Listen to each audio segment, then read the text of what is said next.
Donald Trump ఎలాంటి decision తీసుకున్నావు సంచలనంగా మారుతుందని చెప్పొచ్చు. ఎలాంటిదైనా వీసాకి సంబంధించి సుంకాలకు సంబంధించి ఎన్నో రెస్ట్రిక్షన్స్ పెట్టారు, రూల్స్ అయితే పెట్టారని చెప్పొచ్చు. సో ఇప్పుడు చూసుకుంటే కనుక వైట్ హౌస్ ని 24 క్యారెట్ల తాపడాలతో అలంకరించడానికి అయితే చర్యలు తీసుకుంటా తెలుస్తుంది. మరి దీని గురించి విశ్లేషించుకోవడానికి మనతో పాటు సీనియర్ జర్నలిస్ట్ జగదేవ్ గారు ఇప్పుడు మనతో ఉన్నారు. నమస్తే సార్. నమస్తే సార్, మరి డొనాల్డ్ ట్రంప్ రెండోసారి అధ్యక్ష పదవి చేపట్టిన తర్వాత ఆయన నిర్ణయాలు కానివ్వండి, డెసిషన్స్ కానివ్వండి చాలా సంచలనంగా మారాయని చెప్పొచ్చు. అలాంటిది వీసాకి సంబంధించి సుంకాలకు సంబంధించి ఎన్నో రూల్స్ అండ్ రెగ్యులేషన్స్ అయితే పెట్టారు ఆయన.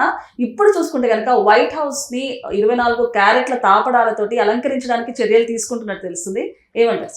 మీరు అన్నట్టు డొనాల్డ్ ట్రంప్ రెండోసారి అధ్యక్షుడు అయిన తర్వాత పిచ్చి తొగ్లక్ లాంటి నిర్ణయాలతో రకరకాలుగా ఎక్కువగా వైరల్ అవుతున్నారు. మీరు గత నెల చూస్తే ఎక్కువ మంది సెర్చ్ చేసిన విభాగంలో ట్రంప్ పేరు ఒకరిది ఫస్ట్ టాప్ 5లో ఆయన ఉంది. అంటే ఏంటి ఈ నేపథ్యం ఏంటి, ఎందుకు నిర్ణయాలు తీసుకుంటారని ఎక్కువ మంది గూగుల్లో సెర్చ్ చేశారట ఆయన గురించి. సో ఆ ట్రంప్ ఎందుకు అలా చేస్తున్నాడంటే అమెరికా యొక్క ప్రాశస్త్యాన్ని, అమెరికా అంటే ప్రపంచ పెద్దన్న, ప్రపంచంలోనే డబ్బున్న దేశం, జీడిపిలోనే నెంబర్ 1 దేశం, ప్రతి ఒక్కడు కూడా ఈ ప్రపంచంలో 194 196 దేశాలు ఉన్నాయి.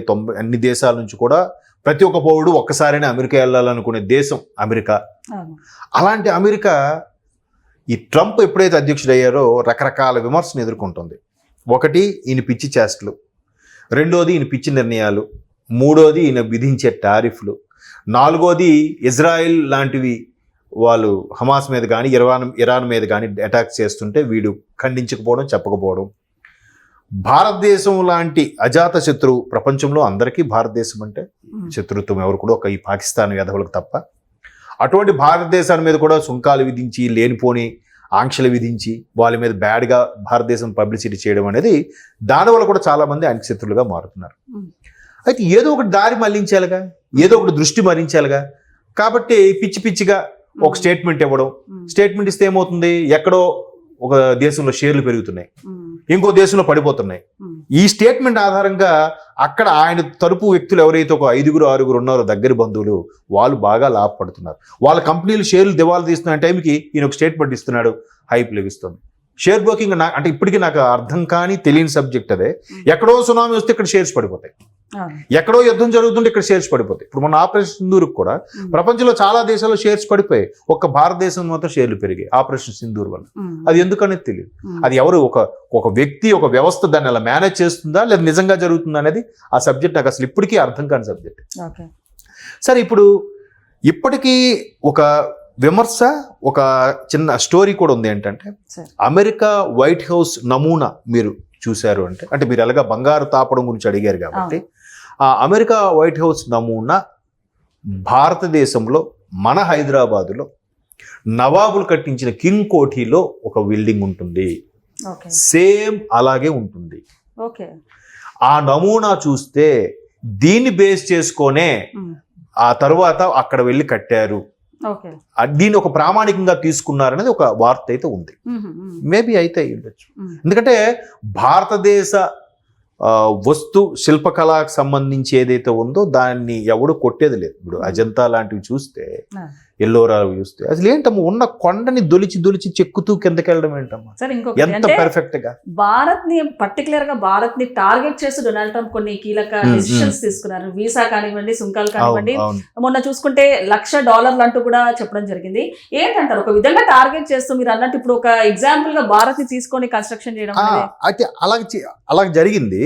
ఇప్పుడు భారతదేశంలో ఇప్పుడు ఓవరాల్ గా జరుగుతున్న చర్చ ఏంటంటే బంగారం పెరుగుతుంది, బంగారం బాగా పెరుగుతుంది.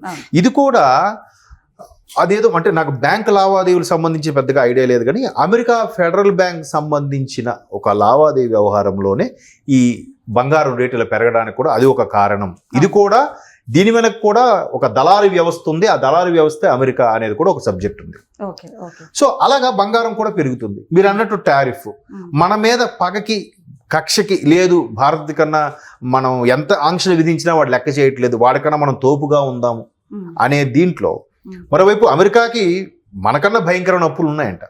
అది ఎవరికి చాలా మందికి తెలియదు. సో ఇవన్నీ దృష్టి మారాల్చడానికి ఆయన ఏం చేశాడు, నేను రెండోసారి అయ్యాను, నా పేరు చిరస్థాయిగా నిలిచిపోవాలి.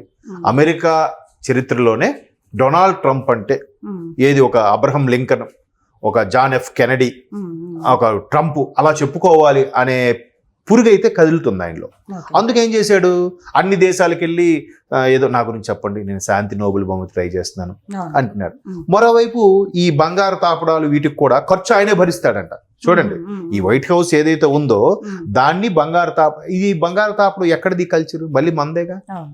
మనం దేవాలయాలకి బంగారు తాపడం చేస్తాం. అంటే బంగారు తాపడం అనేది కేవలం భగవంతుడు నివాసం లేదా కొలువు ఉండే స్థలం మాత్రమే, మనుషులు ఉండేది కాదు అనేది ఒక శాస్త్రపరంగా మనం చెప్పేది. సో వీడు దాన్ని తీసుకొని వాళ్ళు వైట్ హౌస్ను బంగారు తాపడం చేస్తాం, మేమేం కష్టాల్లో లేము, మాకే అప్పులు లేవు, రెసిషన్ అనేది మాకు లేదు. ఇప్పుడు అమెరికాలో దారుణంగా ఉంది రెసిషన్. ఎందుకు? ఈ లేనిపో నంబర్ ఫిట్టింగ్ అని పెడుతున్నాడు. $6,000 నుంచి $1,00,000 పెంచడం ఏంటమ్మా? 6,000 ఎక్కడ, 1,00,000 ఎక్కడమ్మా? ఇంకొకటి ఆయన తీసుకున్న డెసిషన్స్ కి ఈవెన్ యుఎస్ఏ లాస్ అయిపోతుందని తెలియట్లేదు. ఆ చిన్న కామన్ సెన్స్ అనేది ఉపయోగించట్లేదు. అంటే మీకు ఎలా చెప్పాలి, జగన్మోహన్ రెడ్డి గారి లాగే ఇప్పుడు ఆయన ఏం చేశాడు, అక్కడ ప్రజావేది కూల్చాడు. నీకు అదేం చేసింది, నిన్నేమైనా విక్రించిందా, నిన్నేమైనా అందా? అది అలా ఉండని. అంటే ఊరికి కసి, ఒక వ్యక్తి మీద ఉండే కసి, లేదంటే ఒక ఏదో చేసేయాలి, నా పేరు చెప్పుకోవాలి, నా పేరే తప్ప వేరే పేరు చెప్పడానికి వీలు లేదు అనే ఫీలింగ్లు ఉంటారు కొంతమంది, బాగా ఒక యాటిట్యూడ్ వచ్చేసి. అలాంటి వ్యక్తి ఆయన. సో ఆయన ఏం చేస్తున్నాడు, అన్ని అక్కడ ఇప్పుడు ఏమవుతుంది, ఒక కంపెనీ ఉంది అమెరికాలో, ఆ కంపెనీలో పోనీ 80% అమెరికన్లు ఉన్నారు, 20% భారతీయులు ఉన్నారుగా. 20% భారతీయులు బయటికి వెళ్ళిపోతే నీకు అక్కడ పని అయిపోతుందిగా, పని నత్తనడక మీద సాగుతుందిగా. అప్పుడు నష్టం ఎవరికే? కంపెనీకి. అంటే పరోక్షంగా నీకేగా, నీ జీడిపిలో డాష్ అవుద్ది కదా. అది ఆలోచించట్లేదు అసలు. మనోళ్ళు మీకు తెలుసా, మనోళ్ళు చాలా మంది ఇక్కడ నుంచి విదేశాలకు వెళ్తుంటారా, ఆన్ సైట్ వచ్చిందిరా నాకు 3 నెలలకి వెళ్ళి వచ్చేస్తా ఉంటుంటారు, కొంతమంది 1 నెల రోజులకి వెళ్ళి వస్తూ ఉంటారు. దాని అర్థం ఏంటో తెలుసా, అక్కడ వాళ్ళు మేనేజ్ చేయలేక కాదు, వాళ్ళు 6-100 అయినా 100-6 ఎంజాయ్. సాటర్డే సండే వస్తే పని చేయడు, డ్రైరు.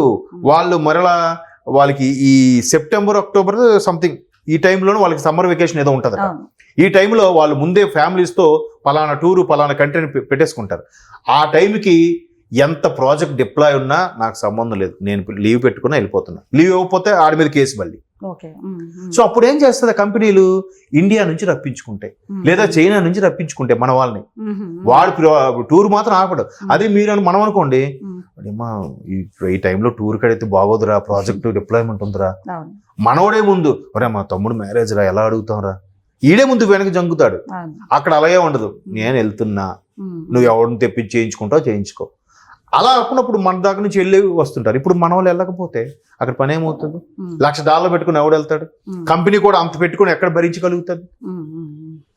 1,00,000 కాకపోయినా కంపెనీ ద్వారా వచ్చే వీసాకి కొంత తక్కువ ఉంది. సో అవన్నీ బడ్డీని అవుతాయి కదా. పరోక్షంగా వాడి కంపెనీలే వాడి దేశం ఇబ్బంది పడుతుంది అనే కామన్ సెన్స్ అనేది ఉండట్లేదు. అక్కడ పౌరులు కూడా రోడ్డెక్కి అన్ని చేస్తున్నారు. బట్ నేను అధ్యక్షుడిని, నేను రాజుని, నేను చెప్పిందే వినాలి, ఇదే దిస్ ఈజ్ ద అల్టిమేట్ అనే ధోరణిలో వెళ్తున్నాడు. కాబట్టి ఇంకా అమెరికా పతనం స్టార్ట్ అయిందని అనుకోవాలి ఒక విధంగా. బట్ తిమ్మిని బమ్మిని చేసి ఏదో ఒకటి చేస్తూనే ఉంటారు అమెరికా వాళ్ళు. ఎవడైనా బాగుపడుతున్నాడంటే చూడలేడు, వెనక నుంచి పుల్ల పెడతాడు. సో ఇప్పుడు భారతదేశంలో కాదు, మా దగ్గర కూడా బంగారు తాపడం లాంటివి ఉన్నాయి. మంచి మాకు నష్టాలు లేవు, అప్పుల్లో లేవు. ఇప్పుడు చూడండి, వైట్ హౌస్ బంగారంలో మెరిచిపోతుంది అని ప్రపంచ దేశాలందరినీ అట్రాక్ట్ చేయడానికి, మా రేంజ్ ఇదని చెప్పడానికి. కాకపోతే దానికి బంగారు తాపడం ఎందుకమ్మ? పైగా ఎంత పెరుగుతున్న పరిస్థితుల్లో, రెసిషన్ టైంలో ఇవన్నీ తొగ్లక్ నిర్ణయాలని నా అభిప్రాయం. మరి ఏముందో చూద్దాం. Okay sir, thank you.